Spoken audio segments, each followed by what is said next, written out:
नमस्कार साथियों, मैं संदीप तिवारी ज्यूडिशरी गोल्ड के मंच से एक बार आपका फिर से स्वागत करता हूं।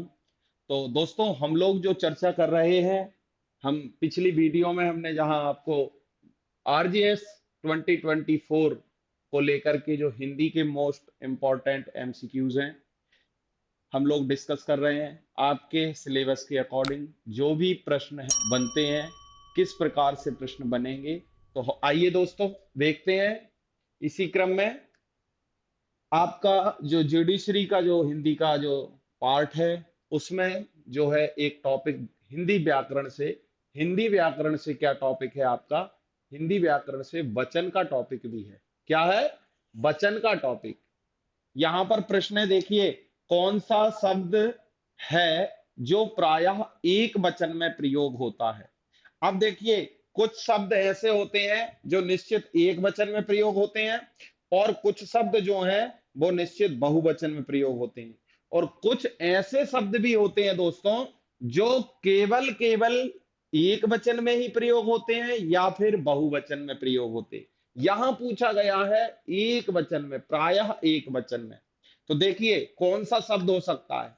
आंसू शब्द, बाल शब्द, ये हौस शब्द, ये शब्द जो है ये हमेशा बहुवचन में ही प्रयोग होते हैं। नोट कर लेना जरा इस बात को। लेकिन यहां पर एक शब्द आया है, आकाश। क्या शब्द आया है? आकाश। आकाश कितने हैं इस दुनिया में? आकाश को जैसे आसमान कहा गया है, ये तो केवल आपका एक वचन में ही प्रयोग होता है। जैसे पानी, आकाश, ये जो शब्द हैं ये आपके कहां प्रयोग होते हैं? ये हमेशा एक वचन में प्रयोग होने वाले शब्द हैं। जैसे दूध, मात्रा जिसमें है, घी, ये निश्चित एक वचन में प्रयोग होने वाले शब्द हैं। या फिर वारिस। तो दोस्तों, आपको एक वचन और बहुवचन का ज्ञान भी होना आवश्यक है। तो आप जो है क्रम से एक एक प्रश्न को जो है अच्छे से तैयार करिए, और इस लेवल के प्रश्न आपकी परीक्षा में पूछे जाते हैं। आपका जो हिंदी का जो सब सिलेबस है, इसमें सामान्य हिंदी की चर्चा है। क्या है? सामान्य हिंदी। तो आप इस बात को भी अपने ध्यान में रखिएगा कि हम ऐसी हिंदी की तैयारी ना करें जो हिंदी लिटरेचर या विशिष्ट हिंदी हो। सामान्य हिंदी से आपके प्रश्न पूछे जाएंगे। कैसे प्रश्न पूछे जाएंगे? सामान्य हिंदी से आपके प्रश्न पूछे जाएंगे। देखिए, निम्नलिखित में पुल्लिंग बताना है। अब जो है हिंदी भाषा में क्या है? हिंदी भाषा में आपके पुल्लिंग और स्त्रीलिंग दो चर्चाएं की गई हैं। पुरुष जाति को बताने वाले जो शब्द होते हैं वो पुल्लिंग, और जो स्त्री जाति को बताने वाले शब्द हैं वो हैं स्त्रीलिंग। ठीक है? तो अब यहां प्रश्न पूछा गया है कि पुल्लिंग किसे कहते हैं। देखिए, गोभी, भिंडी, ये जो सब्जियों के नाम होते हैं ये लगभग जो है स्त्रीलिंग में ही आते हैं। ठीक है? दीमक, मच्छर, इसमें ये बताना है कि कौन सा जो है सही है होगा। ठीक है? महासागर, झील, कौन सा सही होगा आप बताइए जरा, बताइएगा। यहां पे जो इसका सही ऑप्शन होगा वो होगा डी, दही और खरगोश। खरगोश हमेशा पुल्लिंग में ही आता है, और दही भी जो है हिंदी भाषा में पुल्लिंग का एक शब्द बनता है। तो इसका जो आंसर होगा वो होगा आपका दही एवं खरगोश। ठीक है दोस्तों? तो देखते हैं अगला क्वेश्चन क्या प्रश्न है। सामने जो बड़ा महल है वह मेरा है। यहां पे आपको सर्वनाम बताना है। सर्वनाम भी जो है 6 प्रकार के सर्वनाम होते हैं। 6 प्रकार के, कितने प्रकार के? 6 प्रकार के आपके सर्वनाम होते हैं। इस वाक्य में हमें यह बताना है कि कौन सा सर्वनाम है। क्या पुरुषवाचक सर्वनाम है? ठीक है? अनिश्चयवाचक सर्वनाम है, ये निश्चयवाचक सर्वनाम है, या फिर संबंधवाचक सर्वनाम है?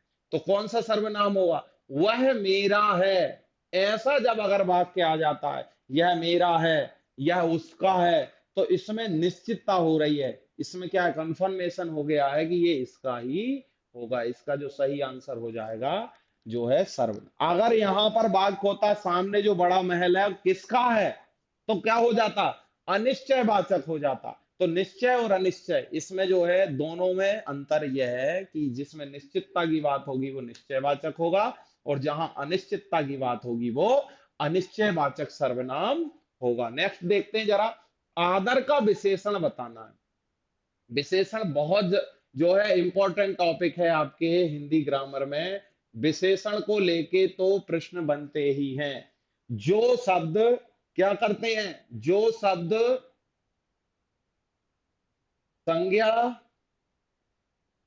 सर्वनाम की क्या बताते हैं, विशेषता बताते हैं। जो शब्द संज्ञा सर्वनाम की विशेषता बताते हैं वे क्या कहलाते हैं, वे आपके विशेषण कहलाते हैं। तो विशेषण को लेकर के भी आपके मन में जो है प्रश्न होगा कि सर विशेषण से कैसे शब्द बनेंगे। तो विशेषण को लेकर के देखिएगा, जैसे शब्द आया है, क्या शब्द है, आदर शब्द है। आदर शब्द से क्या बनना चाहिए, आदरकारी, लग रहा है आपको, आदर पूर्वक, आदरणीय। इसमें क्या है, आदर शब्द में क्या प्रत्यय लगा है, आप देखिए कुछ प्रत्यय लग के भी शब्द बनते हैं। जैसे उपयोग का क्या बनता है, उपयोग शब्द है, और उपयोग शब्द से बनता है उपयोगी। भाव के अर्थ में जो है विशेषण हो जाता है संज्ञाओं को भी। ठीक है, तो आदर का जो सही आंसर होगा वो होगा आपका आदरणीय। आदर का क्या होगा, आदरणीय। अग्नि शब्द का क्या विशेषण बनेगा, अग्नि एक नाम है, ये संज्ञा है, और संज्ञा से क्या विशेषण बनेगा, आग्नेय। तो अग्नि से क्या बनता है, आग्नेय। नोट कर लेना जरा, ठीक है। आदर से आपका आदरणीय, ये ऑप्शन आपका क्या होगा, सही हो जाएगा। तो जो शब्द विशेषता बताते हैं वो क्या कहलाते हैं, आपके विशेषण कहलाते हैं। नेक्स्ट देखते हैं जरा, देखिए जरा, जुडिशरी का जो है एक इंदौर में आपका हिंदी मीडियम का बैच शुरू हो चुका है। तो आप इस बैच को ज्वाइन कर सकते हैं। आपके सामने जो है इस वीडियो के नीचे जो लिंक है इसमें आप जाकर के और रजिस्ट्रेशन कर सकते हैं। ये 6 मई से जो है शुरू हो चुका है। इसमें जो है संपूर्ण सारे सब्जेक्टों की जो है विषय जो है ऑल सब्जेक्ट्स की आपकी तैयारी कराई जा रही है। तो दोस्तों आप जुड़ सकते हैं, आप इसमें जो है रजिस्ट्रेड हो सकते हैं। हिंदी मीडियम में ये बैच शुरू हो चुका है इंदौर शहर में, जुडिशरी का। तो देखते हैं नेक्स्ट, संज्ञा शब्द से बना विशेषण नहीं है। यहां पे आपको है और नहीं है, या ये ध्यान रखना है, विशेषण नहीं है। किसमें संज्ञा से जुड़ा हुआ विशेषण नहीं है, देखिए दयालु। दयालु, दया में आलू प्रत्यय लग के बनता है दयालु। तो दयालु में तो है विशेषण, दयालु में तो क्या है, विशेषण है। अब दयालु में विशेषण है भूखा, इसमें दया शब्द है, इसमें भूख शब्द है, और क्या है, सड़क भी एक शब्द ही है। लिखित में क्या है, लिख क्या है, लिख, लिख एक जो है क्रिया है, क्या है, क्रिया है। ये सब क्या है, संज्ञाएं हैं, ये सब क्या है, संज्ञाएं हैं। संज्ञा और क्रिया में अंतर क्या है, संज्ञा किसी व्यक्ति वस्तु स्थान के नाम को क्या कहते हैं दोस्तों, संज्ञा कहते हैं। किसी व्यक्ति वस्तु स्थान के नाम को या मन के भाव को संज्ञा कहते हैं। और यहां पर क्रिया क्या है, क्रिया जिससे किसी काम के होने या करने का पता चलता है उसे क्रिया कहा जाता है। तो साथियों इसका जो आंसर होगा वो आपका डी ऑप्शन सही हो जाएगा। डी ऑप्शन इसका सही आंसर होगा। नेक्स्ट देखते हैं, किस वाक्य में प्रेरणार्थक क्रिया है। क्रिया के भी भेद बताए गए हैं, क्रिया के भी क्या होते हैं, भेद होते हैं। सामान्य क्रिया, सामान्य क्रिया होती है एक भेद, जो सामान्य वाक्य है उनमें सामान्य क्रिया होती है। संयुक्त क्रिया होती है, क्या होती है, संयुक्त क्रिया होती है। नाम धातु, धातु नाम होती है, एक धातु नाम क्रिया होती है। और क्या होता है, प्रेरणार्थक क्रिया। ये जो है 6 प्रकार की क्रियाएं बताई गई हैं। तो आपका प्रश्न क्या है, इसमें प्रेरणार्थक क्रिया बताना है। दोस्तों प्रेरणार्थक क्रिया वह क्रिया होती है जिसमें कर्ता स्वयं काम ना करके किसी को आदेश दे दे या आज्ञा आज्ञा दे दे। आज्ञा या फिर प्रेरणा करना, प्रेरित करना। प्रेरित करना। अब कैसे प्रेरित कर रहा है देखिए जरा, यहां पर बालक बहुत पढ़ रहा है, ये तो सामान्य क्रिया हो गई, ये तो सामान्य क्रिया हो गई। आप बहुत ईमानदार हैं, सामान्य अर्थ में ही है। मेरे घर की छत टपकती है, टपकना, गिरना, पढ़ना, ये सब सामान्य बात है। किसान ने खेत के सूखे पेड़ कटवा दिए।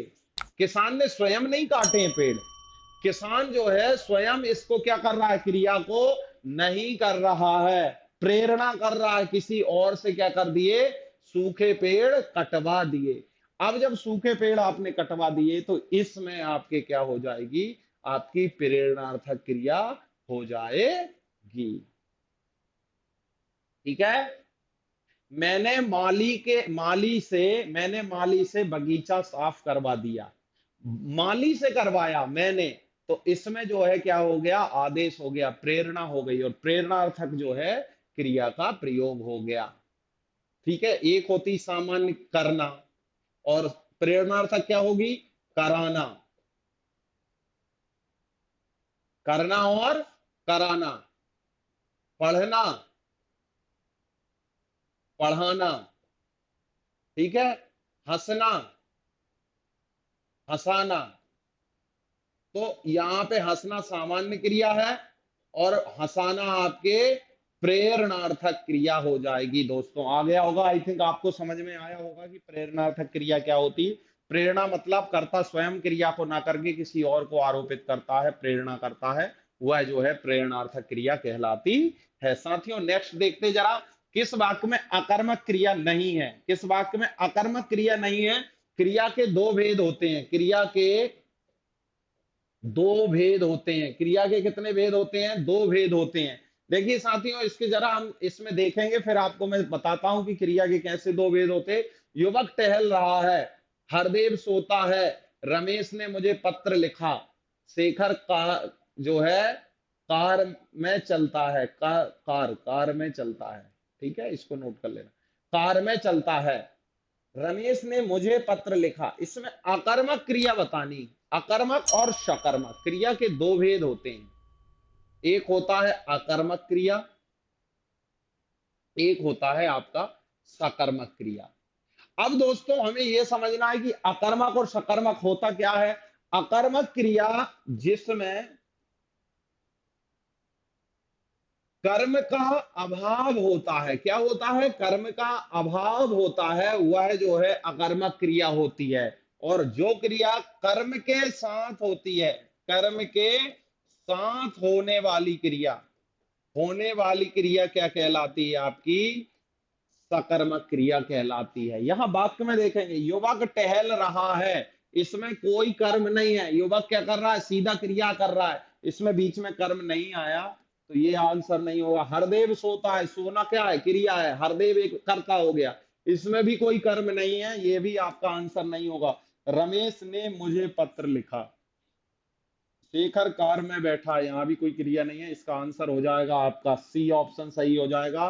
रमेश इसमें हो जाएगा कर्ता, मुझे मुझे ये हो गया आपका कर्म, और पत्र लिखना, सॉरी, मुझे आपका जो है भेजना हो गया, पत्र को लिखता है, पत्र इसमें इसका क्या हो गया, कर्म हो गया। तो पत्र को लिखता है, तो रमेश पत्र को लिखता है, पत्र को, पत्र उसमें उसका क्या हो गया, कर्म हो गया। ठीक है। सिविल जज की भी आप तैयारी कर सकते हैं, आप रजिस्ट्रेट करें, जल्दी रजिस्ट्रेट करें। दिल्ली में भी आपका जो है एक नया बैच शुरू हो चुका है 6 मई से। आप जो है इसकी टाइमिंग नोट कर सकते हैं, 10 AM से 2 PM, 2 बजे तक आप जो है सिविल जज जुडिशरी गोल्ड का जो है दिल्ली में जो है ऑफलाइन बैच शुरू हो चुका है। आप यहां से जो है जुड़ सकते हैं, जल्दी ही रजिस्ट्रेट करें, नीचे दी गई लिंक पर क्लिक करें और जुड़ सकते हैं आप जुडिशरी गोल्ड के दिल्ली वाले जो है बैच से। दिल्ली शहर में आपका ऑफलाइन बैच शुरू हो चुका है दोस्तों, यहां से आप अपने सपने साकार करें। अब देखते हैं नेक्स्ट प्रश्न, शब्द में आपको द्वंद्व बताना है, द्वंद्व समास। द्वंद्व जो है, दोनों पद प्रधान होते हैं, क्या होते हैं, प्रधान होते हैं। जहां दोनों पद प्रधान होते हैं वो आपका द्वंद्व समास कहलाता है। जहां दोनों पद प्रधान होते हैं वो आपका द्वंद्व समास कहलाता है। दोस्तों जरा इसका आंसर देखना होगा। चंद्रशेखर, चंद्रशेखर, चंद्रमा जिसके शिखर पर बैठा है वो चंद्रशेखर। तो ये तो आपका बहुब्रीहि समास हो गया। लंबा है उधर जिसका, ये भी बहुब्रीहि। चतुर्मुख, चार मुख वाला, ठीक है। आपका द्विगु समास भी हो जाएगा, चतुर्मुख, लम संख्यावाची। गंगा यमुना, गंगा यमुना, गंगा यमुना, जहां पर दोनों पद प्रधान होते हैं, दोनों पदों का जो है इंपॉर्टेंस होती है, वो है आपका क्या कहलाता है, आपका द्वंद्व समास कहलाता है। ऐसे ढेर सारे जो है उदाहरण आपको देखने को मिलेंगे। तो इसका सही आंसर हो जाएगा आपका लास्ट वाला, गंगा यमुना, इसका द्वंद्व समास। पूत किस तत्सम शब्द का तद्भव है? तत्सम और आपका तद्भव, ये भी आपको जानना होगा। तत्सम तद्भव क्या होता है? सांवला जो है एक तत्सम शब्द है, लेकिन क्या पूत का तत्सम है? सांवला आपका तद्भव है। सांवला क्या है? मैंने आपको पिछली क्लास में बताया था, श्यामलम। श्यामलम का क्या बनता है? सांवला, ठीक है। बेटा किसका बनेगा?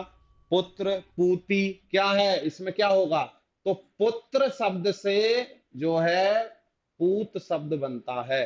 तो इसका सही आंसर हो जाएगा आपका ऑप्शन वा, जो है पुत्र का पूत होता है। तत्सम तद्भवी आप देखेंगे, इस ये आपके सिलेबस का ही प्रश्न है।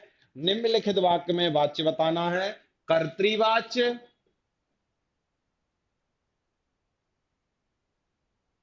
कर्मवाच्य। जो सामान्य वाक्य होते हैं वो तो आपके कर्तृवाच्य कहलाते हैं, और जो जो थोड़ा सा जो है उसको तृतीया विभक्ति का प्रयोग करके, तृतीया विभक्ति का प्रयोग करके क्या होता है आपका? कर्मवाच्य बनता है। लता से गीत गाया जा रहा है, ये जो है आपकी क्रिया नहीं है। लता गीत गाती है, लता गीत गाती है का सामान्य अर्थ क्या होगा? लता से गीत गाया जाएगा, लता ने गीत गाया। आंसर इसका हो जाएगा आपका नंबर दो, लता से गीत गाया जाता है। लता गीत गाती है साथियों, और लता से गीत गाया जाता है। तो लता गीत गाती है और लता से गीत गाया जाता है, ये दोनों चीजें नोट करने वाली होंगी आपके, कि आपको यहां पर कर्मवाच्य और कर्तृवाच्य का अंतर पता होना चाहिए। जहां पर से लगे या फिर के द्वारा लगे, और कर्म जिस वाक्य में होता है वो क्या है आपका? कर्मवाच्य कहलाता है। और जहां पर जो है सामान्य वाक्य होगा, वो जहां पर कर्ता प्रधान है वो कर्तृवाच्य, जहां पर कर्म प्रधान है वो आपका कर्मवाच्य कहलाता है। नेक्स्ट देखते हैं साथियों, किस शब्द में शुद्ध वर्तनी है? वर्तनी भी आपको देखनी है। देखिए, एक शब्द तो होता है रसायन। शब्द क्या है? रसायन। यहां पे आपसे रसायन नहीं पूछा गया, यहां पे आपसे रासायनिक शब्द की वर्तनी पूछी गई है। बताइए जरा, रासायनिक, ई, या में छोटी ई की मात्रा, तो इसमें जो है गलत हो जाए। रासायनिक नहीं होगा, रासायनिक ये भी नहीं होगा। इसका सही उत्तर होगा रासायनिक। ये रासायनिक किससे बनता है? रासायनिक का विशेषण है रासायनिक, तो रसायन से रासायनिक बनता है। इसका सही आंसर हो जाएगा आपका डी। तो याद रखिएगा दोस्तों, कैसे हमें जो है धीरे धीरे हम छोटी छोटी चीजों को समझेंगे और नोट करेंगे। ये वर्तनी से भी प्रश्न बनते हैं, वर्तनी के साथ साथ लोकोक्ति से भी प्रश्न बनते हैं। इसमें इस प्रश्न में आपसे क्या पूछा गया है? निम्न में कौन सी लोकोक्ति सही नहीं है? आपको लोकोक्ति का भी ज्ञान होना आवश्यक है। लोकोक्ति में आपको यह पूछा जाएगा कि लोकोक्ति का अर्थ क्या है, या फिर यह भी प्रश्न बन सकता है कि कौन सी लोकोक्ति सही है या गलत है। आपने लोकोक्ति पढ़ी है या नहीं है? लोकोक्ति, लोकोक्ति मुहावरा और लोकोक्ति आपका एक जो है टॉपिक है। ढाक के तीन पात, समान होना, एक जैसे होना, बराबर होना, बराबर होना, ये तो इसका अर्थ है बराबर होना। लेकिन डाक के तीन पात, कोई एक पे जो है पेड़ है उसके तीन पत्ते हैं तो क्या है, एक समान होते हैं, बील के पत्ते जैसे तीन पत्ते हैं, डाक के तीन पात, ऐसी कहावत है। तीनों, एक किसी राजा के तीनों बेटे हैं और तीनों एक से हैं, तो क्या कह रहा है, ढाक के तीन पात हैं। तो ढाक के तीन पात मतलब तीनों क्या है, समान है, तीनों क्या है, समान। मुंह में राम बगल में छुरी, ठीक है, दिखना कुछ और है। और ये तो दोनों लोगोक्ति एकदम सही है। तू डाल डाल में पात पात, अपोजिट होना, ये इस तरफ है ये किस तरफ है, तू डाल डाल है मैं पात पात हूं, ठीक है, ये भी सही हो गया। तो बात क्या हो रही है यहां पर, कौन सा सही नहीं है, कौन सा सही नहीं, चींटी के पर निकलना, चींटी के कोई पर निकलते हैं क्या, किसके पर निकलते हैं बताइए जरा, इसका सही क्या होगा, इसका सही होगा चिड़िया के पर निकलना, चिड़िया के पर निकलना, चींटी के नहीं, चिड़िया के पर निकलना, ये इसका सही आंसर होगा।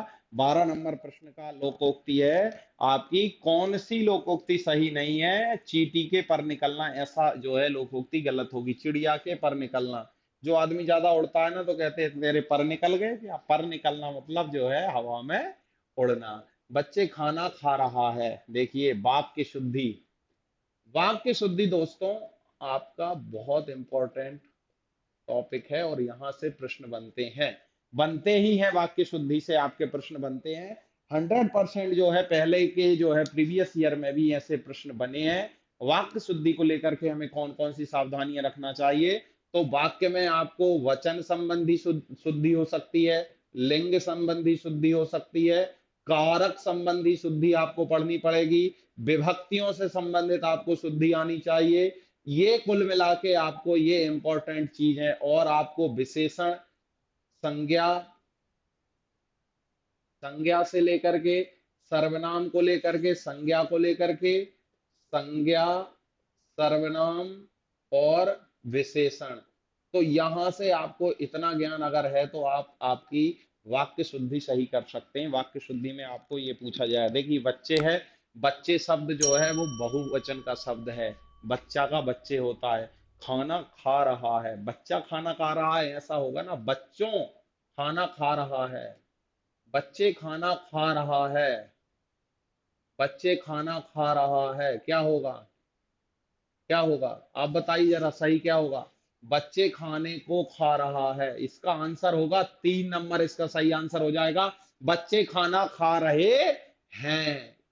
यहां पर है और है में अंतर स्पष्ट मैं आपको कर देता हूं।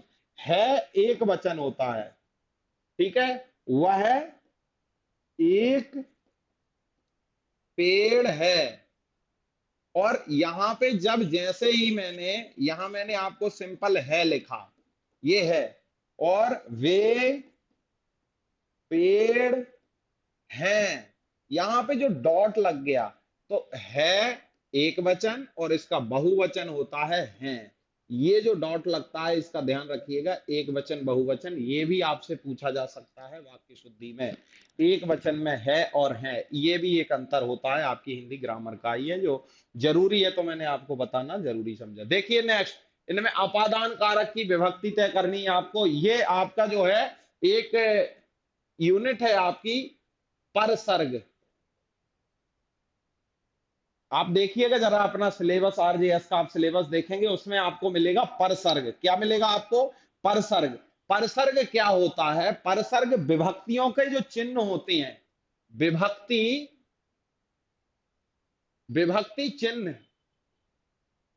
परसर्ग कहलाते हैं, ये जो विभक्ति चिन्ह है ये परसर्ग कहलाते हैं। जैसे एक, कर्ता ने कर्म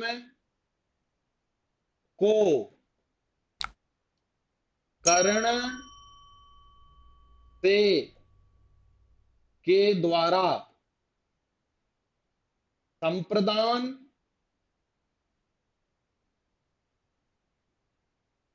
के लिए, पांचवा अपादान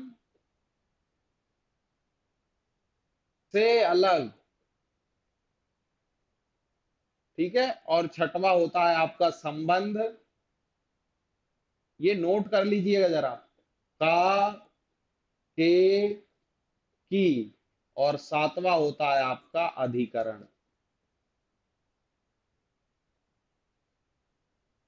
मैं और पर, ये जो है आपका, ये परसर्ग की यूनिट से भी प्रश्न बनेगा, 100% प्रश्न बनेगा, क्योंकि परसर्ग आपका जो है एक चैप्टर है आपके सिलेबस में। तो अपादान कारक की विभक्ति बताना है, यहाँ विभक्ति की जगह अगर आपसे परसर्ग पूछ लिया जाए तो आप कंफ्यूज मत होइएगा, क्योंकि परसर्ग को ही विभक्ति के चिन्हों को परसर्ग कहा है। तो यहाँ कर्ता ने कर्म को करण से संप्रदान के अपादान से अलग, यहां पर आपका सी ऑप्शन सही हो जाएगा। से ये यहां पर अलग होने के अर्थ में है। वृक्ष से पत्ते गिरते हैं, वृक्ष से पत्ते गिरते हैं, इस वाक्य में ये जो से है ये अपादान कारक का उदाहरण है। तो दोस्तों आपको जो है नोट करना है कि आपको यह भी ज्ञान होना चाहिए कि अपादान कारक कौन सा कारक होता है। पांचवा कारक होता है, पहला कर्ता होता है, दूसरा कर्म, तीसरा करण, चौथा संप्रदान, पांचवा अपादान कारक होता है, जिसका कारक चिन्ह होता है से। देखते हैं नेक्स्ट क्वेश्चन जरा। दी गए विकल्पों में अनिल का पर्यायवाची बताइए। अनिल शब्द होता है, अनिल होता है, एक होता है अनल। दोनों को जरा नोट कर लेना, और यहां से तो प्रश्न पहले भी पूछे गए हैं, बड़े बड़े एग्जामों में पूछा गया है। अनिल और अनल हम दोनों में कंफ्यूज हो जाते हैं, एक मात्रा का अंतर है। देवता नहीं होगा, पृथ्वी नहीं होगा, तालाब नहीं होगा। इनके भी मैं आपको अभी बता देता हूं कौन कौन से पर्यायवाची होंगे। अनिल शब्द का पर्यायवाची होता है वायु, हवा, मारुत, मारुत, और होता है पवन। अनल का होता है अग्नि, पावक, ठीक है, आग। ये भी आपसे पूछा गया है। पृथ्वी के भी पर्यायवाची आपको आने चाहिए। पृथ्वी के कौन कौन से पर्यायवाची होते हैं? पृथ्वी के पर्यायवाची होते हैं धरा, वसुंधरा, अग्नि। नोट कर लेना जरा, अग्नि आपका जो है। और तालाब को, तालाब के पर्यायवाची हैं सर, सरोवर, तड़ाग, और क्या होता है, तालाब। ठीक है, तो ये आपको, ये है पर्यायवाची शब्द। पर्यायवाची मतलब जिनके अर्थ समान होते हैं, पर्यायवाची शब्द कहलाते हैं। तो इसका सही आंसर हो जाएगा आपका ऑप्शन बी। वायु का पर्यायवाची है अनिल। नोट कर लेना जरा, अनल और अनिल में अंतर, अनल और अनिल। ओके दोस्तों, तो पर्यायवाची से भी प्रश्न बनते हैं, इनका भी ध्यान रखना है। आप जो है जयपुर में भी ऑफलाइन बैच शुरू हो गया है हमारा, तो आप जो है सिविल जज की तैयारी कर सकते हैं। न्यू ऑफलाइन बैच हमारा जो है बहुत ही बेहतरीन तरीके से यहाँ पर तैयारी कराई जा रही है आपकी सिविल जज के एग्जाम की। तो इनरोल कर सकते हैं आप, और तैयारी करें जुडिशरी गोल्ड के साथ, अपने सपनों को साकार करें। तो आप जो है नीचे दी गई लिंक पर जा करके और जो है रजिस्ट्रेड हो सकते हैं। जयपुर में जो नया ऑफलाइन बैच शुरू हो गया है 6 मई से, तो जल्दी ही जल्दी से जल्दी आप जो है इस बैच से जुड़ें और अपनी तैयारी शुरू करें। नेक्स्ट देखते हैं, निम्न विकल्पों में से चतुर शब्द का विलोम शब्द बताना है। चतुर विलोम शब्द भी पूछे जाते हैं, विलोम अर्थात विपरीतार्थक शब्द। निपुण क्या होता है? निपुण, हाँ, किसी काम में निपुण होना, चतुर होना, ये तो इसका समानार्थक हो जाएगा। दक्ष होना है, दक्ष और पटु होना, तो ये तो तीन इसके समानार्थक है। मूर्ख इसका सही आंसर हो जाएगा। मूर्ख चतुर का क्या अपोजिट होता है? मूर्ख चतुर का अपोजिट वर्ड है। मूर्ख क्या है? चतुर का अपोजिट वर्ड क्या है दोस्तों? मूर्ख। ठीक है, मूर्ख क्या है? अपोजिट वर्ड है किसका? है चतुर का, मूर्ख होता है। अब देखते हैं जरा, नेक्स्ट देखते हैं, शिव का विशेषण बताना है। शिवेश नहीं होगा, शैल, शैल पर्वत को कहते हैं, पर्वत, ठीक है, शैल कहते हैं। शैव शंकर, शैव होगा, शिव में क्या है, क्या भाव है, सैभ है। विष्णु में क्या है, विष्णु में क्या है, वैष्णव। क्या है, वैष्णव, वैष्णव होगा। और क्या होगा, सैभ होगा, सिर्फ विष्णु। देवी से क्या होगा, है, शक्ति से क्या बनता है, शाक्त बनता है। तो ये इनके जो है संप्रदायों के नाम है जो विशेषण अर्थ में प्रयोग होते हैं। शैव संप्रदाय, विष्णु वैष्णव संप्रदाय, शाक्त संप्रदाय।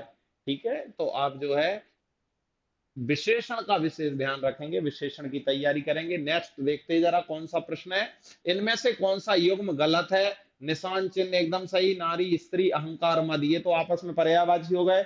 नगर नगरी, नगर नगरी, ये आपका जो है युग्म आपका गलत हो जाएगा। इस प्रश्न का आंसर होगा जो स्पष्ट आपको दिखाई दे रहा है। नेक्स्ट देखते हैं, समुच्चय में संधि विच्छेद।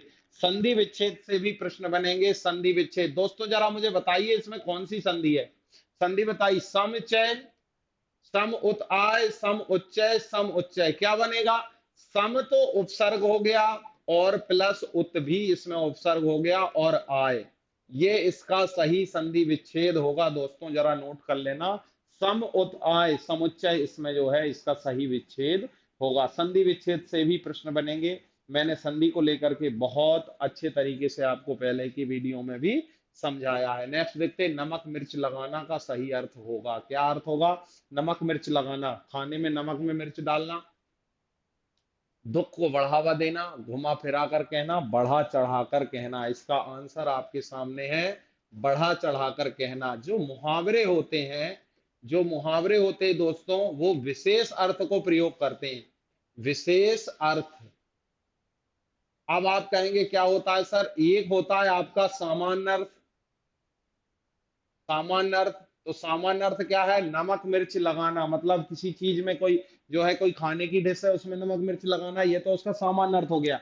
लेकिन यहाँ सामान्य अर्थ नहीं होता, मुहावरे में क्या होता है, उसका विशेष अर्थ ही प्रयोग होता है। विशेष अर्थ प्रयोग होता है, किसी बात को बढ़ा चढ़ाकर कहना क्या कहलाता है आपका, नमक मिर्च लगाना कहलाता है। नमक मिर्च लगाना क्या कहलाता है आपको, किसी बात को बढ़ा चढ़ाकर कहना नमक मिर्च लगाना होता है। ठीक है, तो ढेर सारे मुहावरे हैं और मुहावरों से भी प्रश्न बनते हैं साथियों, मुहावरों को लेकर के भी प्रश्न बनेंगे, लोकोक्ति से भी प्रश्न बनेंगे, तो आपको तैयारी करनी है। देखते हैं नेक्स्ट जो है, लाइसेंस शब्द का सही हिंदी रूपांतरण। अंग्रेजी के शब्दों का, अंग्रेजी के शब्दों का आपको क्या आएगा, हिंदी रूपांतरण। हिंदी रूपांतरण की जो इंग्लिश का जो वर्ड है उसका हिंदी क्या होगा, देखिए यहाँ लाइसेंस का पट्टा होगा क्या, अनुमति पत्र, प्रत्याभूति, अनुज्ञप्ति, इसका आंसर होगा। ये जुडिशरी में पूछा गया प्रश्न है। तो हमें क्या पढ़ना होगा, हमें जो है अंग्रेजी से हिंदी के शब्दों का अनुवाद नहीं पढ़ना है, हमें क्या पढ़ना है, रूपांतरण। क्या पढ़ना है, रूपांतरण पढ़ना है। रूपांतरण सर क्या होता है कि अंग्रेजी में जो शब्द प्रचलित है उसको हिंदी में भी क्या कहा जाता है। जैसे आपका देखिए जुडिशरी की कोचिंग है, ये क्या शब्द है, जुडिशरी कोचिंग है, तो जुडिशरी का क्या होगा, JUDICIARY,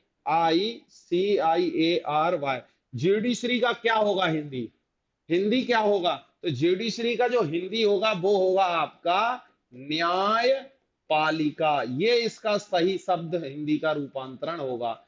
तो दोस्तों हमें जो है हिंदी रूपांतरण अनुवाद से भी प्रश्न पूछे जाएंगे। तो साथियों आज इतना ही, यहाँ पर मैं आपको जो है बहुत बहुत धन्यवाद। अगली क्लास में हम फिर मिलेंगे कुछ नए प्रश्नों के साथ, आपके आरजीएस से संबंधित, आरजीएस के हिंदी से रिलेटेड। आप जो है हमसे जुड़ सकते हैं और हमारे जुडिशरी गोल्ड के मंच से जुड़िए और आरजेएस की संपूर्ण तैयारी हम आपको करा रहे हैं। एक एक प्रश्न हिंदी, इंग्लिश और जुडिशरी लॉ से जुड़े हुए जितने भी आपके जो है सिलेबस में पार्ट हैं उन सब की तैयारी आप कर सकते हैं। जुडिशरी गोल्ड से जुड़िए, जो टॉप रैंकर्स आपका जो है ऑनलाइन ऑफलाइन आप दोनों तरीके से रजिस्ट्रेड हो सकते हैं और तैयारी कर सकते हैं। बहुत बहुत धन्यवाद।